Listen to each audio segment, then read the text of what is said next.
അതെന്താടാ നീ അങ്ങനെ ചോദിച്ചത്? ഇവിടെ ആരെങ്കിലും നിനക്ക് അടുക്കള വിലക്കിയിട്ടുണ്ടോ? പക്ഷേ വീട്ടിലേക്ക് വരുന്ന വിളക്കാൻ ആളുണ്ടല്ലോ. ഹാളിൽ തന്നെ ആളുണ്ടായിരുന്നു. ജഗൻ ഈ വീട്ടിലേക്ക് കയറുന്ന വിലക്കാനായിട്ട്. ആളിനെയൊക്കെ മനസ്സിലായി. ഈ വീട്ടിലേക്ക് ഒരു കാരണവുമില്ലാതെ ക്ഷണിക്കപ്പെടാതെ കടന്നു വന്ന മാരണമാണ് നാത്തൂൻ എന്ന ആ സ്ത്രീ. ഈനാമ്പേച്ചിക്ക് മരപ്പെട്ടി കൂട്ടെന്ന പോലെ കൂട്ടിന് മൂത്ത മരുമകളായ ദുഷ്ടബുദ്ധിയുണ്ട്, വിദ്യ. അവര് രണ്ടുപേരും കൂടി ചേർന്ന് ഇന്നും ഈ വീട്ടില് ഓരോരോ പ്രശ്നങ്ങൾ ഉണ്ടാക്കിക്കൊണ്ടിരിക്കുക.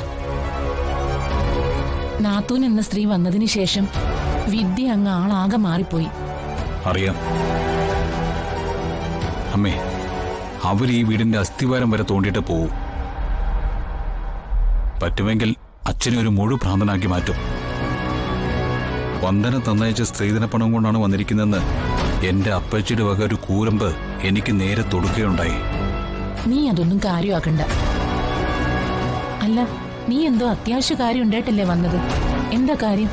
അമ്മ, എനിക്കൊരു സഹായം ചെയ്യണം. എന്താടാ? അമ്മ എനിക്ക് കുറച്ച് സ്വർണം തരാമെന്ന് പറഞ്ഞായിരുന്നു. എനിക്കൊരു ബിസിനസ് തുടങ്ങണമായിരുന്നു. ഓർമ്മയുണ്ട്. അതെപ്പോ വേണമെങ്കിലും ആ സ്വർണം നിനക്ക് തന്നേക്കാം. എന്റെ മുമ്പിലുള്ള എല്ലാ വഴികളും അടഞ്ഞിരിക്കുക അമ്മേ. വന്ദനോട് തോന്നിയൊരു തെറ്റിദ്ധാരണ കൊണ്ട് അച്ഛൻ ആ വഴികളെല്ലാം അടച്ചിരിക്കുക. എങ്ങനെയെങ്കിലും ഒന്ന് പിടിച്ചു നിൽക്കണമല്ലോ. അതിനുള്ള പണം അമ്മയുടെ സ്വർണം പണയം വെച്ച് കിട്ടുന്ന പണത്തിൽ നിന്ന് കണ്ടെത്താന്നാ വിചാരിക്കുന്നത്. വളരെ നല്ല കാര്യം.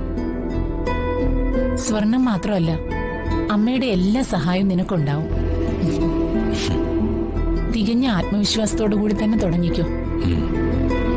കുഞ്ഞുനാളിലെ എന്റെ തലയിൽ രാഷ്ട്രീയം അടിച്ചു കയറ്റി അച്ഛൻ അച്ഛന്റെ വഴിക്ക് കൊണ്ടുപോയി. വേണ്ടത്ര വിദ്യാഭ്യാസം കിട്ടിയില്ല. അതുകൊണ്ട് മെച്ചപ്പെട്ട ഒരു ജോലിക്ക് യോഗ്യതയില്ലാതായി.